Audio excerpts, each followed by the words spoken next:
Okay, so after you log into code.org, if you need to click on this link in the upper left-hand corner, the CODE code, it will take you back to the home page, and you should see these options up here on the top. You're going to look for course catalog.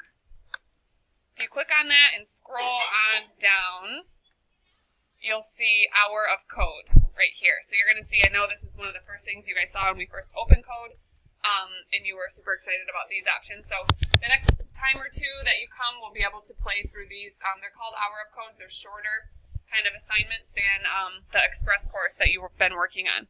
So you can see some options here, or you can also click on view more hour of code tutorials. And then you can kind of be a problem solver and self-sufficient through these. If you'd like to, go ahead and choose any which one you'd like. If you start one and don't like it, then you can stop it and go ahead and start another one. A lot of them have instructional videos to kind of help you through them, and just another reminder to make sure that you are reading your instructions at the very top. Okay, so you can go ahead and play through those. If you would prefer to continue with the one that we've been doing, the express course, then that's also your option that way. Okay, have fun.